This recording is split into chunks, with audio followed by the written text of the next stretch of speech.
وہ یا کا نستعین لیکن اسکالرز گارڈ کرتے ہیں ایک قوم کا نظریہ. علامہ اقبال میں کتابیں تو میں نے لکھی ہیں لیکن وہ میں نے اور طرح لکھی تھی. کیونکہ پاکستان کا پتہ ہی نہیں تھا لوگوں کو. میں نے ٹریول بکس باہر کے لیے لکھی. اب تو پھر بھی لوگوں کو کوئی سمجھ آئے کہ کتنا خوبصورت ملک ہے ہمارا. لیکن ہمارے اپنے لوگوں کو ہی نہیں پتا تھا کہ پاکستان کی کتنی ورائٹی ہے, کس طرح 12 موسم ہے. اپنے لوگوں کو نہیں پتا تھا. تو وہ کتاب تو خیر ٹریول بکس میں نے لکھی, باقی کرکٹ کی تھی. لیکن جو علامہ اقبال کا امپیکٹ پڑا مسلمانوں پہ اور پڑتا گیا, میں پاکستان کی نہیں بات کر رہا یا جب تب ہندوستان میں مسلمان ان کی میں بات کر رہا, ساری دنیا میں مسلمانوں کے اوپر. ایک میں پڑھ رہا تھا کہ ایک الجیرین فریڈم فائٹر تھا, اس کا نام تھا بومدین. وہ کہتا میں ایک اقبال کے شعر سے مسلمان ہوا ہوں. وہ ایتھیسٹ تھا. تو یہ ہے امپیکٹ اسکالرز کا. آج کے پاکستان میں اسکالرز کی بہت ضرورت ہے اور میں آپ کو بتاتا ہوں کیوں ضرورت ہے. جب لوگوں کو, مجھے افسوس ہوتا ہے کہ ہماری اپنی اسلام کی تاریخ کا بھی نہیں صحیح طرح پتا. جب آپ لوگوں سے پوچھیں تو لوگ کہتے ہیں جی اسلام کیسے, تو جنگیں یاد ہے, جنگ بدر, پھر جنگ خندق, اور لوگوں کو وہ جنگیں یاد ہیں. لیکن لوگوں کو یہی نہیں پتا کہ جنگوں کی وجہ سے تو اسلام ایک دم دنیا کی تاریخ میں اتنا بڑا انقلاب آیا ہی نہیں تھا جو آیا ہے. ڈیٹس دیتا ہوں نا. 622 میں مدینہ پہنچتے ہیں نبی صلی اللہ علیہ وسلم, اور 625 میں جنگ بدر 313 لوگ لڑتے ہیں. مدینہ پہنچتے ہیں 600 لوگ صرف مسلمان ہوتے ہیں. اور 636 کے اندر رومن ایمپائر کولیپس کرتا ہے, اور 636 کے 37 میں ہی پرشین ایمپائر کولیپس کرتا ہے ان کے سامنے. اس کی کوئی پیرلل نہیں ہے دنیا کی تاریخ میں. تو ہمارے اسکالرز نے کبھی بھی اس کی صحیح معنی میں اپنے لوگوں کے اندر یہ اینالائز کیا ہی نہیں کہ کیا ہوا تھا. جو سارے 10 سال تھے 622 سے 632 تک,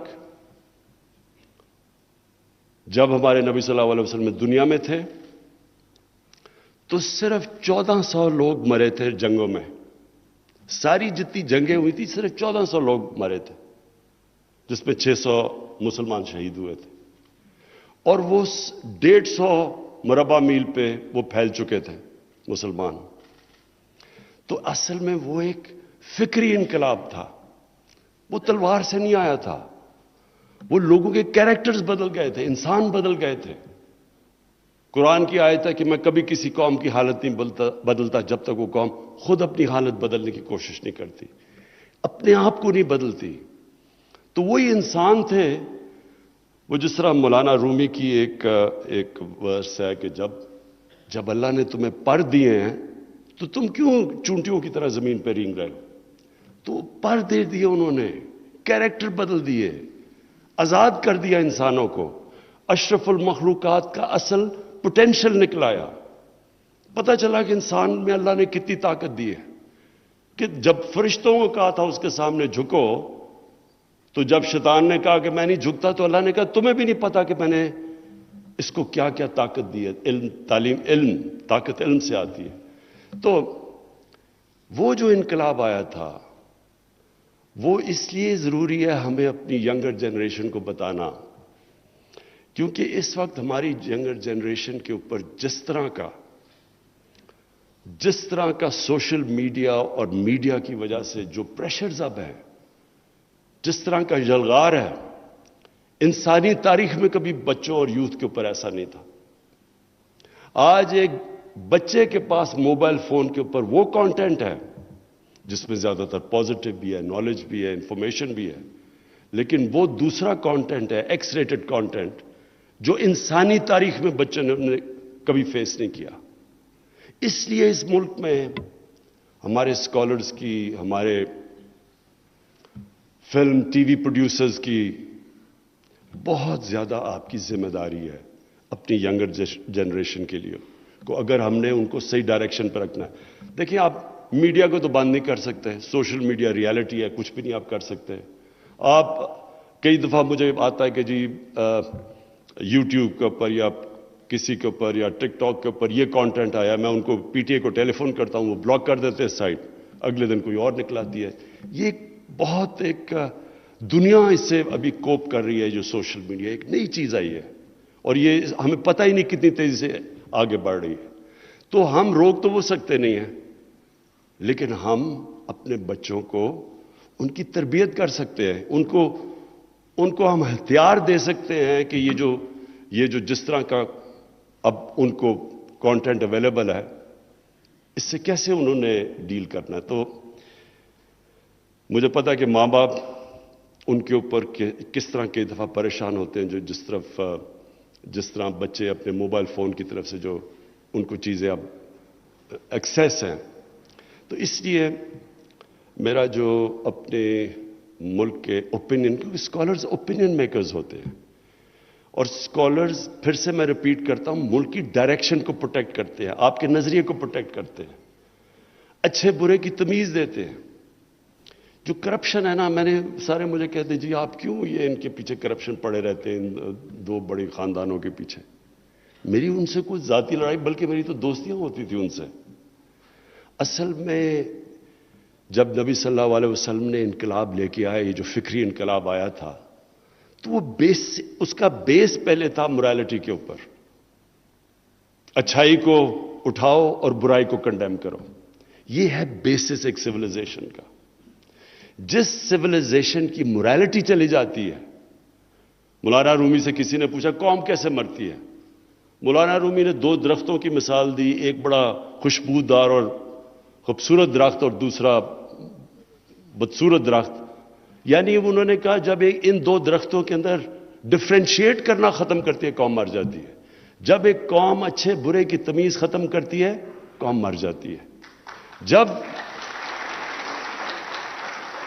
قوم برائی کو ایکسپٹ کر جاتی ہے, قوم مر جاتی ہے. آپ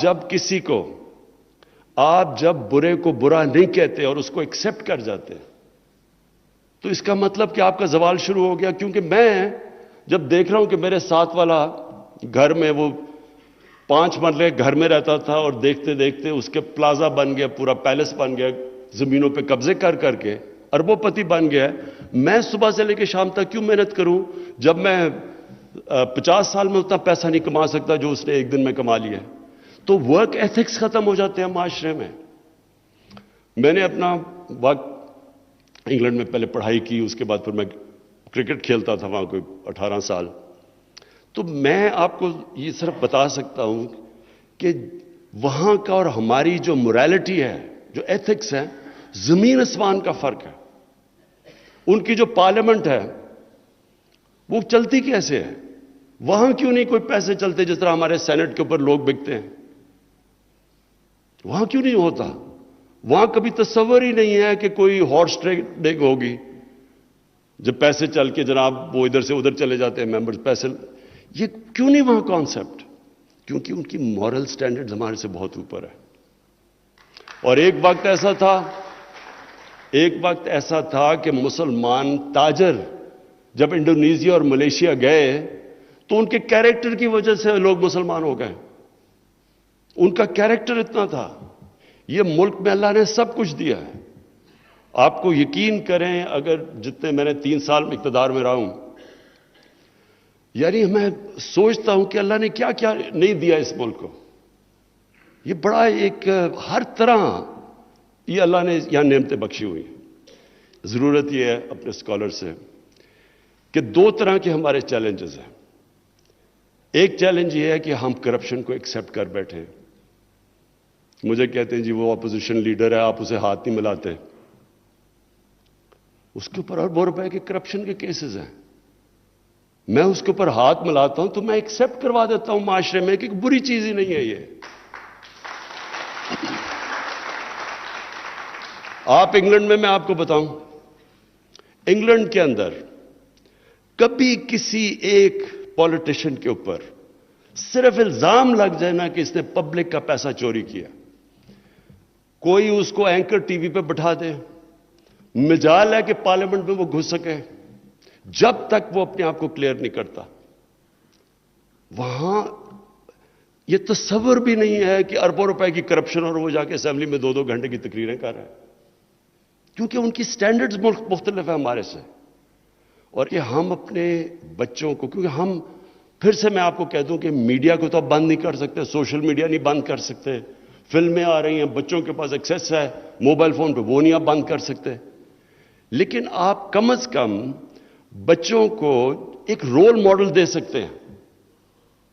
اور رول ماڈل بچوں کا وہ رول ماڈل ہے جو دنیا کی تاریخ کا سب سے عظیم لیڈر، چاہے آپ مسلمان ہوں یا نہ ہوں، 100 گریٹسٹ مین کے اندر جو نمبر 1، وہ جو ایک ہارٹ ہے جس نے جو کتاب لکھی ہوئی ہے، نمبر 1 اس نے ہمارے نبی صلی اللہ علیہ وسلم کو اس لیے بنایا کہ کوئی ہے ہی نہیں جس نے زیادہ اچیو کیا ان سے۔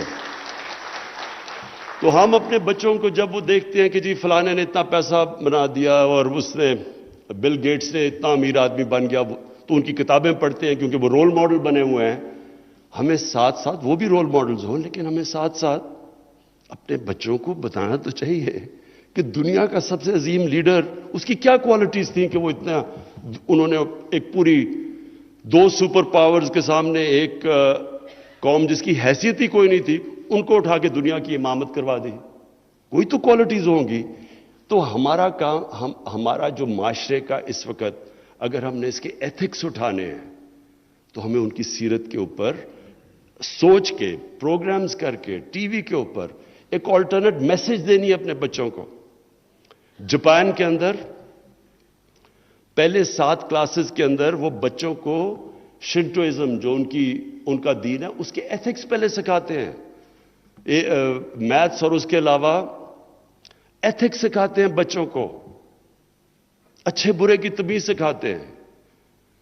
قانون علیحدہ ہیں لیکن جو ایتھکس ہے، اور آپ جاپان میں چلے جائیں آپ حیران ہو جائیں گے۔ مجھے تو پتہ ہی نہیں تھا کہ مجھے تو وہاں جا کے پتہ چلا کہ یہ وہ کیوں وہ اتنے، ہمارا ایک کھلاڑی تھا، اس کا بٹوا گر گیا ٹیکسی میں، وہ ٹیکسی ڈرائیور نے آ کے ہوٹل کی ریسیپشن میں وہ بٹوا واپس دے دیا۔ اور وہاں جو ہمارے پاکستانی رہتے تھے، جتنے وہ پاکستانی مجھے ملے، انہوں نے جاپانی عورتوں سے شادی کی ہوئی تھی، وہ ساروں نے مجھے ایک چیز کی کہ جب وہ جاپانی عورت مسلمان ہوئی وہ ان سے بہتر مسلمان ہو گئی۔ وہ ان کو بتاتی تھی کہ یہ تم غلط کر رہے ہو، یہ اسلام کے خلاف ہے، کیونکہ ان کی ایتھکس، ان کی جو مورالٹی کے لیولز ہیں وہ بہت اوپر ہے چاہیے۔ اور دوسری طرف یہ جو سب سے خوفناک چیز ہو رہی ہے، جب سے میں پرائم منسٹر بنا تو جب میں نے آئی جی کو بلائے سارے صوبوں کے، تو چیک کیا کہ کون سی کرائمز بڑھ رہی ہیں۔ سب سے زیادہ پاکستان میں سیکس کرائم بڑھ رہی ہے۔ یہ ہمارے لیے بڑی شرمناک چیز ہے، اور یہ میں پھر سے کہہ رہا ہوں کہ یہ موبائل فون کا جو چیلنج آیا ہے، اس کی اچھائیاں ایک طرف، جو دوسری طرف آ رہا ہے اس سے ایک بہت بڑا چینج آ رہا ہے ہمارے معاشرے میں۔ یہ ہمارا بہت بڑا چیلنج ہے۔ بچوں کے ساتھ زیادتیاں، 3 سال پہلے ایک زینب کیس ہوا تھا تو سارا معاشرہ ہمارا کھڑا ہو گیا۔ اب آپ اخبار میں پڑھیں تو 3-4 دفعہ بچوں کو سے زیادتیاں ہو رہی ہیں، عورت کو ریپ کیا جا رہا ہے اور کوئی ریئیکشن ہی نہیں آ رہا، کیونکہ اتنی زیادہ ہو گیا۔ میں 3 سال پہلے سے لگا ہوا تھا کہ یہ بہت بڑا ایک چیلنج ہے ہمارے معاشرے کے لیے۔ تو ہمارے لیے دونوں طرف جو میڈیا ہے، جو فلمز ہیں، جو سیریلز ہیں، آپ دیکھیں اگر ہم اپنا فلمز دیکھیں تو زیادہ تر ہالی ووڈ سے بالی ووڈ جاتا ہے اور بالی ووڈ سے پاکستان آ جاتا ہے مٹیریل، 3rd ہینڈ مٹیریل آتا ہے۔ وہ جو کلچر آ رہا ہے ہم ریئلائز ہی نہیں کرتے کہ اس کے کیا کیا ریپرکشنز ہیں معاشرے میں۔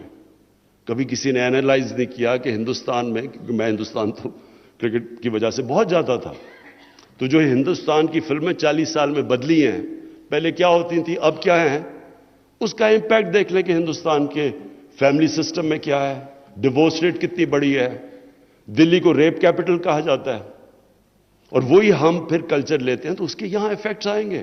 ان کی طاقت کیا ہے مغرب کی؟ میں جانتا ہوں ان کی طاقت کیا ہے۔ ان کی طاقت وہ ہے جو مدینہ کے ریاست میں نبی صلی اللہ علیہ وسلم نے ایجوکیشن کے اوپر زور دیا، تعلیم پہ، جو انہوں نے رول آف لا سیٹ کیا، اور جو انہوں نے ایک انسانیت کا نظام، ویلفیئر سٹیٹ بنائی دنیا کی تاریخ میں پہلی دفعہ، وہ آج وہاں آپ کو ملتی ہے۔ رول آف لا بھی وہاں ملتا ہے، اسکینڈینیویا سے بہتر ویلفیئر سسٹم ہی دنیا میں آپ کو کہیں نہیں ملتا۔ یہودی آج دنیا کو ڈومینیٹ کرتے ہیں کیونکہ وہ تعلیم کے اوپر جو ان کا حکم تھا کہ جب سے پیدا ہو اور جب تک قبر میں جاؤ علم سیکھو، وہ یہودیوں کو دیکھ لیں جتنی وہ محنت کرتے ہیں، اور جو ہر یونیورسٹی کے پروفیسرز، نوبل پرائز ونر، وہ اوپر ہے، جو محنت کرے گا اوپر جائے گا، کیونکہ وہ تو رحمت العالمین تھے، سب انسانوں کے لیے تھے وہ۔